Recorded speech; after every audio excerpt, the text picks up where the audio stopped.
Baik, bismillahirrahmanirrahim. Assalamualaikum warahmatullahi wabarakatuh. Alhamdulillahirrahmanirrahim. Wabihi nasta'inu ala umuri dunya waddin. Wassalatu wassalamu ala asyrafil anbiya'i wal mursalin. Sayyidina Muhammadin wa ala alihi wa sahbihi ajma'in. Amma ba'd. Baik, selamat datang di mata kuliah PAI 6 ya.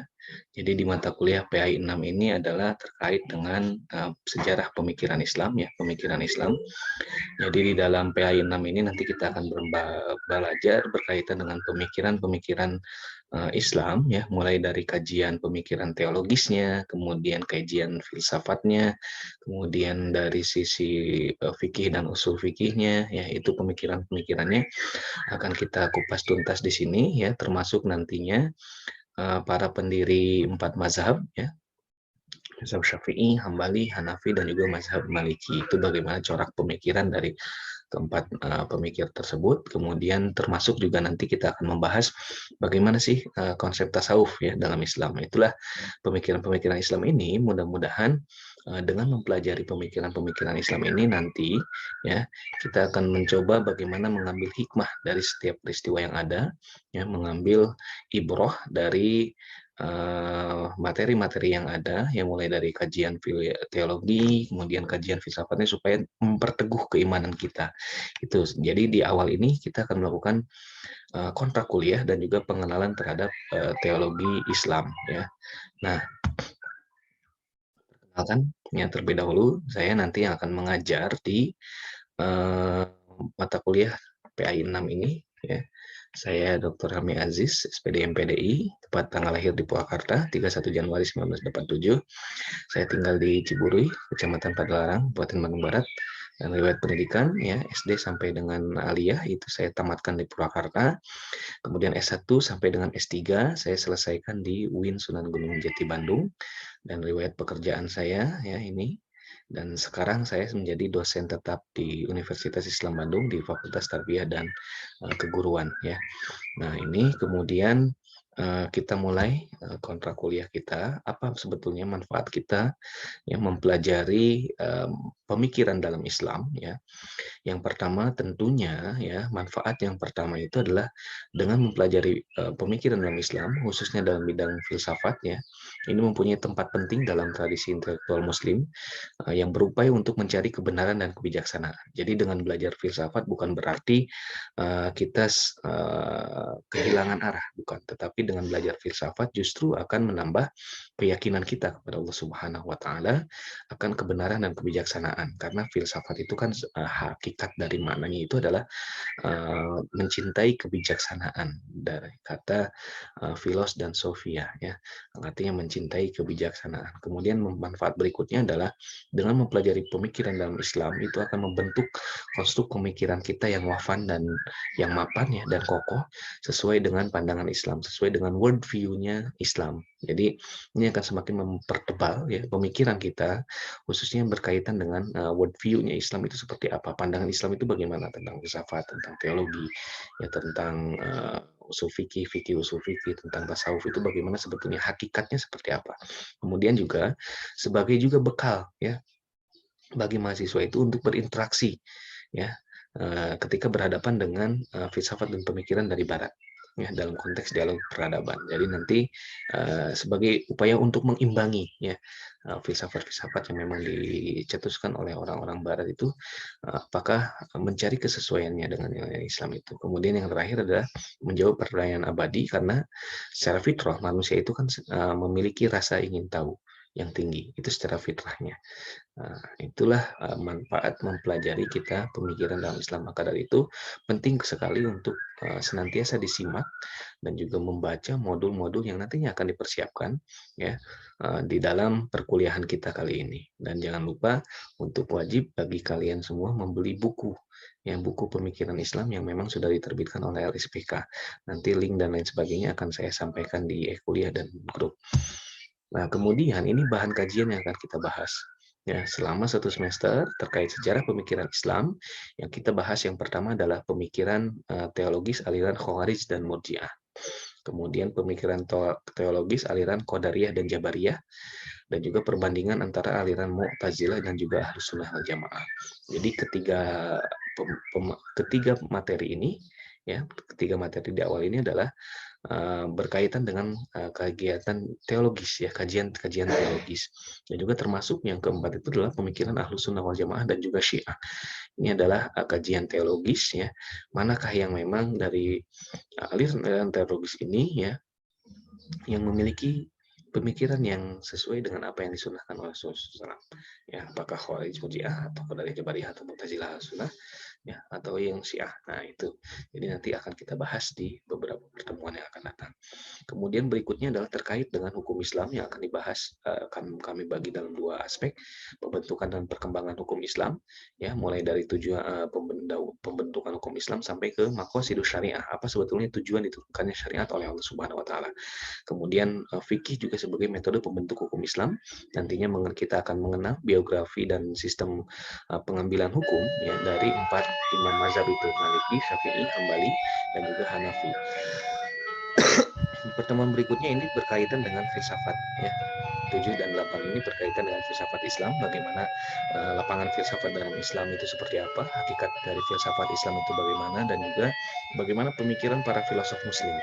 Ya, itu mulai dari Al-Kindi, Ar-Razi, Al-Farabi, dan Ibnu Sina, dan sebetulnya masih banyak lagi pemikiran filosof itu, ya, yang mungkin akan dibahas di pertemuan berikutnya, yaitu Ibnu Rushd, Ibnu Majah, kemudian Al-Ghazali, Ibnu Tufail, dan juga perbandingan pemikiran aliran filsafat lainnya. Kemudian berikutnya, ya, ini di pertemuan ke-9 dan 10, ya. Di 9 dan 10, bahan kajian 9 dan 10 ini membahas tentang konsep tasawuf. Ya, konsep tasawuf, bagaimana sih tasawuf itu dan apa yang menyebabkan munculnya konsep tasawuf ini. Dan juga bagaimana makomat yang harus dilalui oleh seorang sufi dan isi ajaran dari tasawuf itu seperti apa, itu akan dibahas. Dan yang terakhir, itu kita akan membahas terkait dengan pembaharuan pemikiran dalam Islam. Karena penting membahas terkait dengan pembaharuan pemikiran dalam Islam itu, ya, mulai dari landasan pembaharuan dalam Islam sampai dengan pembaharuan pemikiran di dunia Islam dan pengaruhnya di Indonesia seperti apa. Gitu. Nah, ini adalah penilaian yang akan dilakukan, ya. Jadi kalian akan dianggap hadir, ya. Jadi kehadiran dan keaktifan selama perkuliahan berlangsung itu harus ditekankan, sangat ditekankan sekali. Kemudian mahasiswa yang misalkan kehadirannya kurang dari 75%, mohon maaf tidak bisa berkenankan untuk mengikuti ujian akhir semester dan nilai tidak akan kami keluarkan. Jadi 75% itu minimal dari kehadirannya.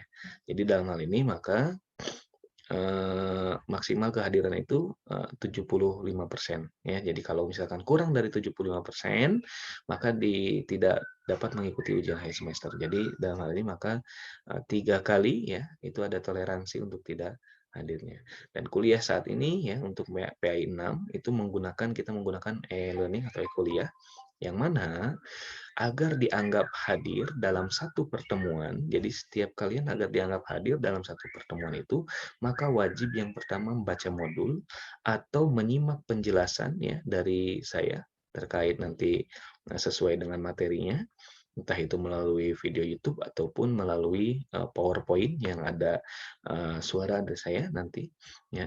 Nanti ini adalah wajib bagi kalian. Kemudian yang kedua, setelah itu kalian ikuti forumnya. Nanti saya akan buatkan pertanyaan-pertanyaan, ya, yang wajib kalian jawab di forum itu agar dianggap hadir.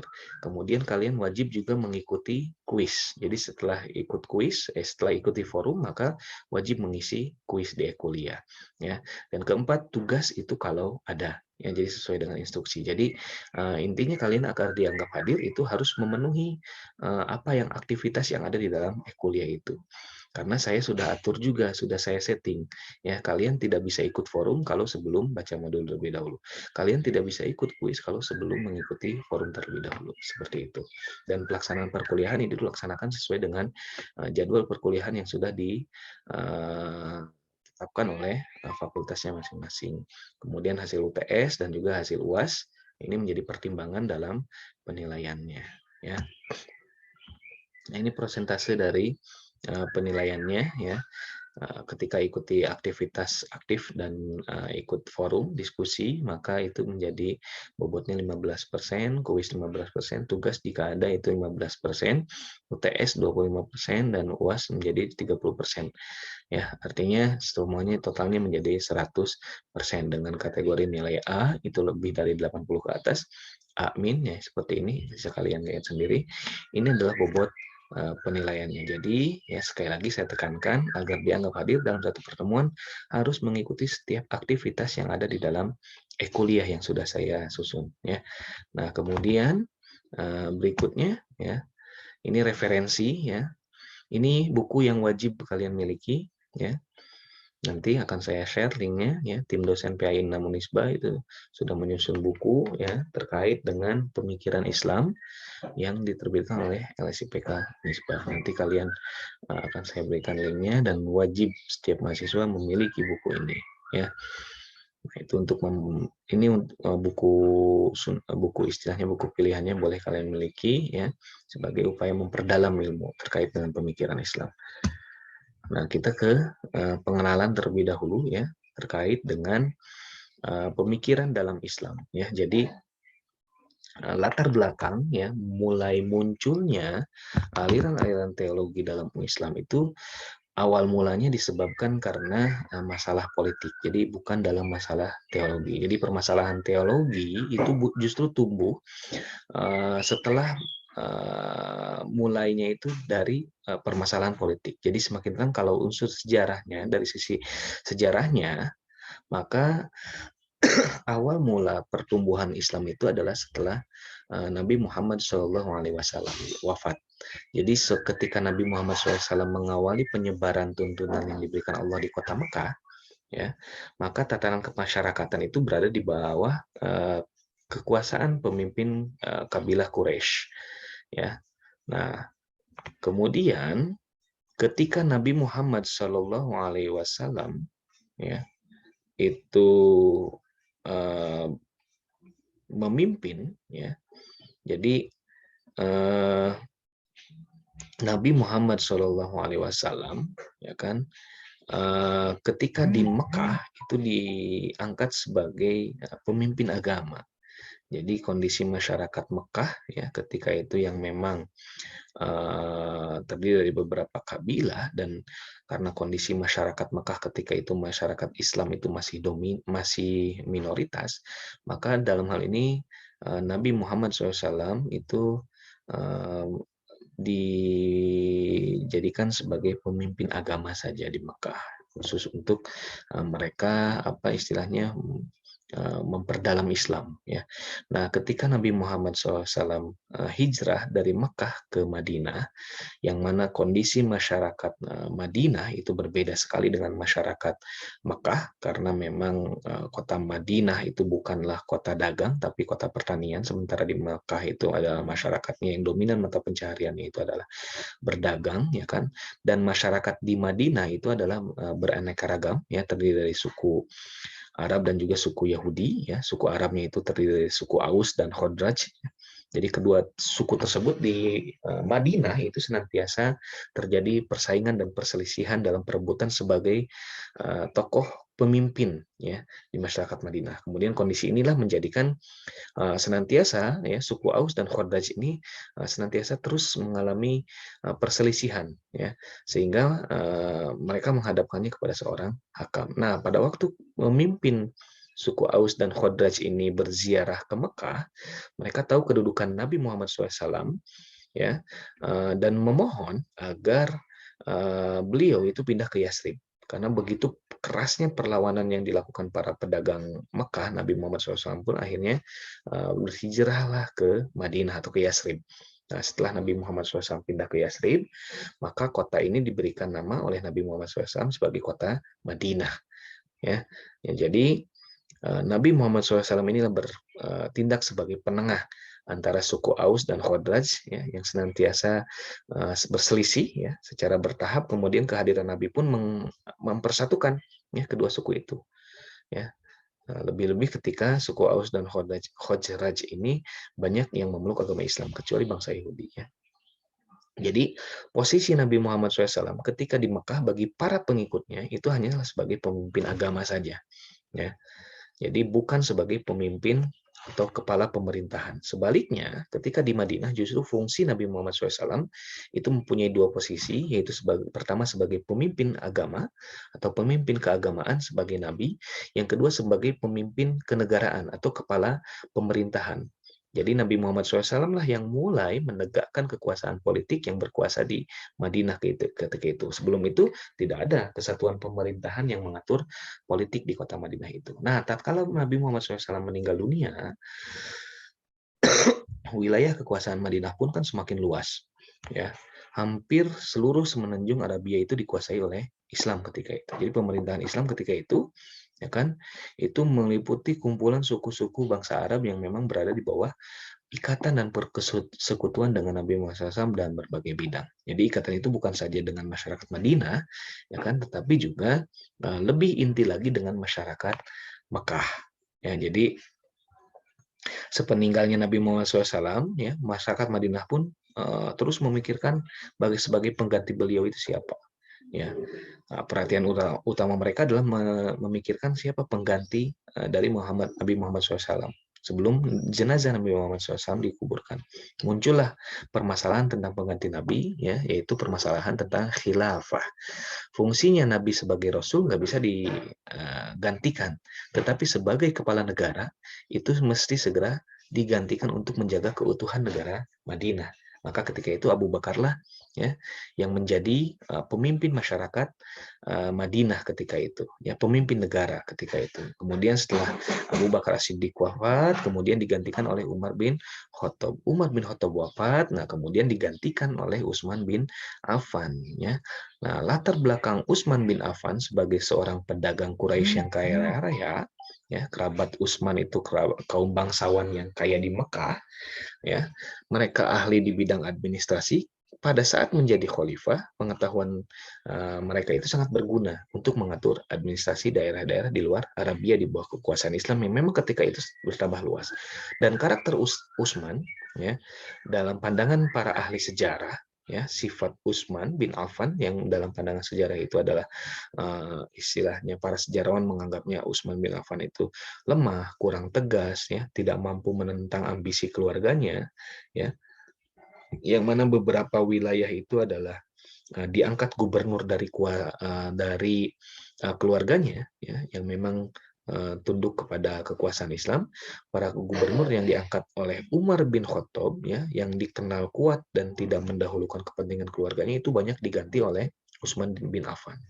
Nah, kebijakan politik yang diputuskan oleh Utsman ini mengganti beberapa gubernur di zamannya Umar bin Khattab, ya, di kalangan keluarganya sendiri. Inilah yang menimbulkan penentangan, ya, dari masyarakat ketika itu.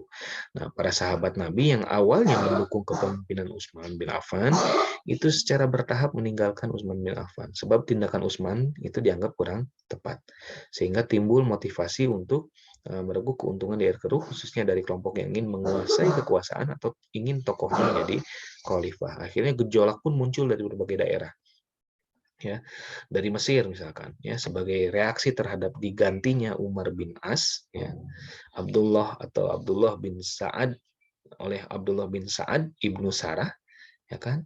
Nah, ini muncul beberapa konflik di sana itu yang tidak menerima, ya, penggantian dari gubernur Mesir ketika itu, ya, oleh Utsman bin Affan, ya, sehingga akhirnya 500 pemberontak pun berkumpul, kemudian bergerak menuju Madinah.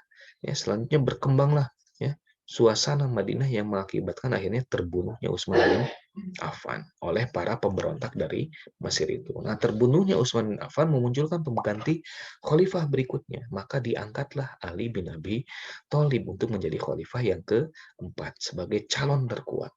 Nah, kondisi itu mendapat tantangan tentunya dari para pemuka-pemuka umat, terutama dari Tolhah dan juga Zubair dari Mekah yang mendapat dukungan dari Aisyah, ya, radhiyallahu anha.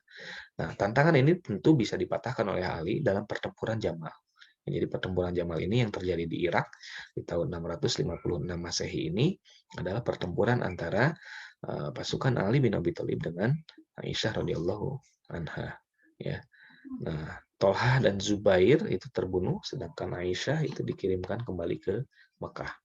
Nah, tantangan berikutnya ketika Ali bin Abi Thalib diangkat sebagai khalifah, datanglah tantangan selanjutnya dari Muawiyah.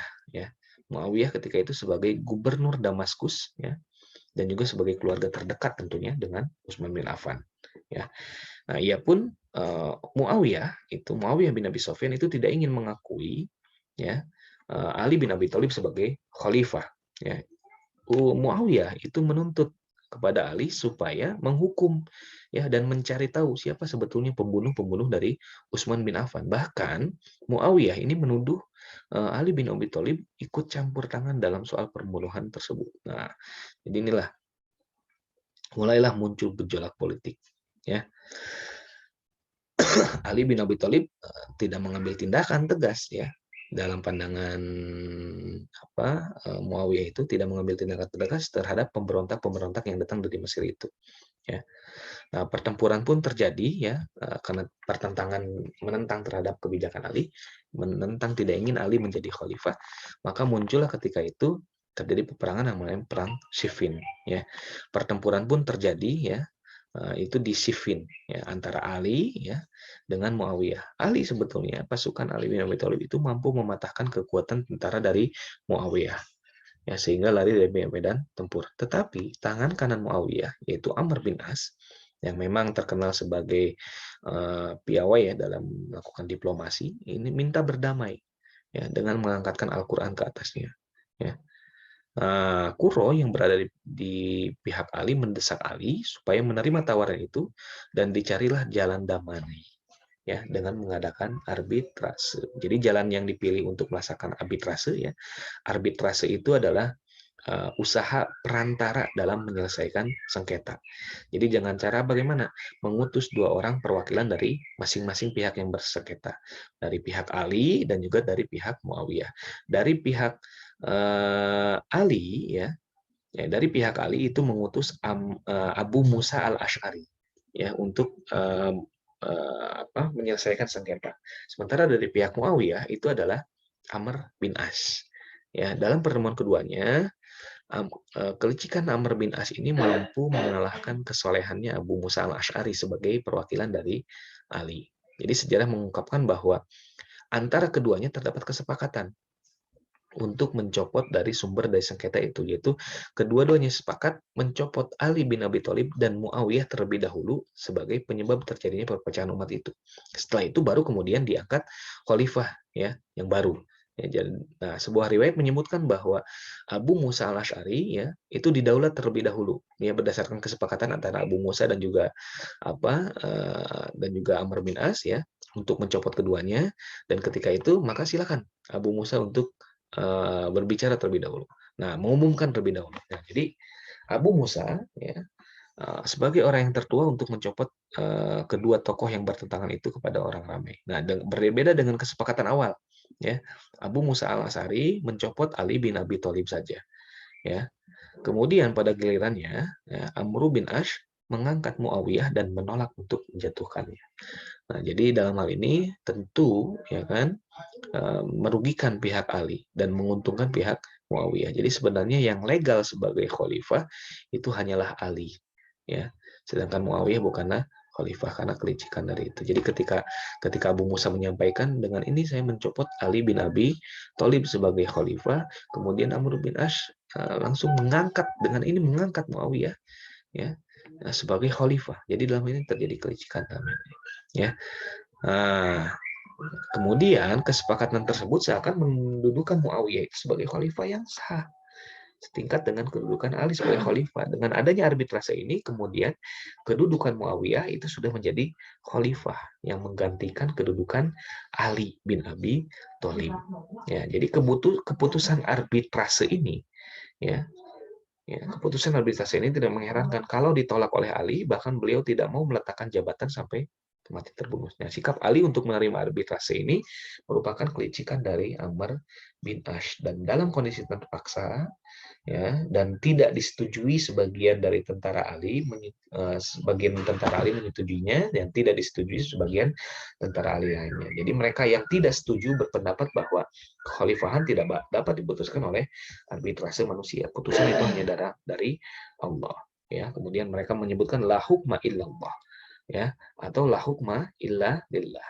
Nah, dari peristiwa inilah muncullah ya golongan yang awalnya mendukung Ali karena Ali menerima keputusan dari arbitrase itu, kemudian keluar ya, menolak dukungan keluar dari barisannya Ali bin Abi Thalib ya, yang dikatakan sebagai alirannya itu adalah Khawarij ya, sementara yang tetap setia kepada Ali itu dikatakan sebagai orang Syiah.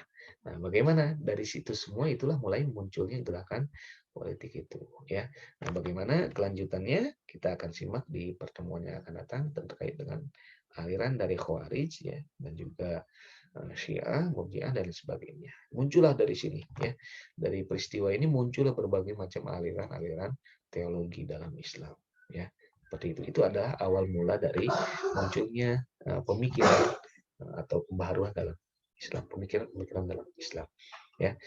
Hanya silakan disimak saja di kuliah ya, terkait dengan forum diskusi dan sebagainya. Demikian mungkin yang bisa saya sampaikan. Terima kasih. Billahi taufiq wal hidayah. Assalamualaikum warahmatullahi wabarakatuh.